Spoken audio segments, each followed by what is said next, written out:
वैजापूर तालुक्यातील शिऊर ते रघुनाथपूर वाडी या रस्त्याची अत्यंत दयनीय अवस्था आहे। या रस्त्याचं काम करण्यात यावं अशी मागणी रघुनाथपूर वाडी येथील ग्रामस्थांनी लोकप्रतिनिधींकडे सातत्याने करून देखील केवळ मतांचा जोगवा मागण्यासाठी लोकप्रतिनिधी या मागणीकडे कायम दुर्लक्ष केले।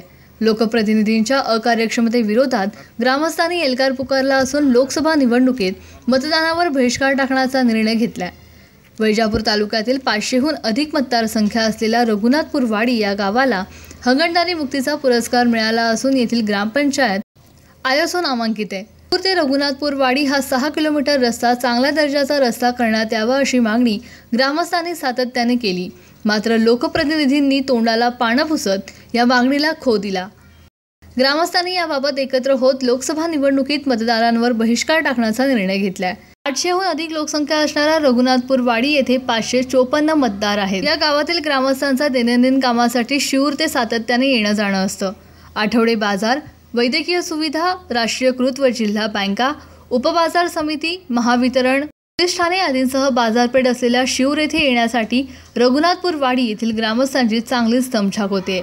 ग्रामस्थांनी रस्त्यांच्या मागणीसाठी लोकप्रतिनिधींसह प्रशासनाकडे वेळोवेळी पाठपुरावा करून देखील कुणीच दाद देत नसल्याने ग्रामस्थांनी आक्रमक होऊन लोकसभा निवडणुकीवर बहिष्कार टाकण्याचा निर्णय घेतलाय।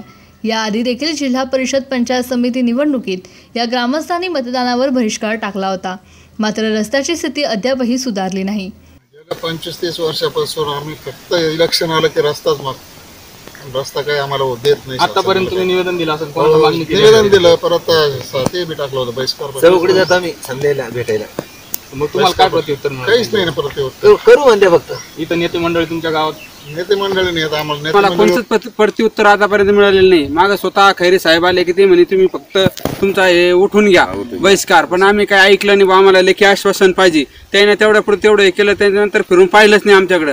आम्हाला झाले, मला आठवतं तसं माझा रस्ता झालेलाच नाही। आणि प्रत्यक्ष म्हणजे हे दगड जे आहे ते असे टायर फोडून टाकतात टँकरचं, टँकरवाला आडमध्ये आला टायर फुटलं म्हणतो, परत गाव पाण्यापासून वंचित राहतं। ते 2-3 आम्हाला मजूर आणून स्वतः येचून हे दगड येचून आम्हाला फेकावं लागतं, तेव्हा टँकर आमचा पुढे जाते। एवढी दयनीय अवस्था आमची झालेली आहे। प्रतिनिधी विजय जाधव, महाराष्ट्र न्यूज, शिऊर। व्हिडिओ पाहण्यासाठी सबस्क्राइब करा, बेल आयकॉन दाबा आणि पहा महाराष्ट्र न्यूज।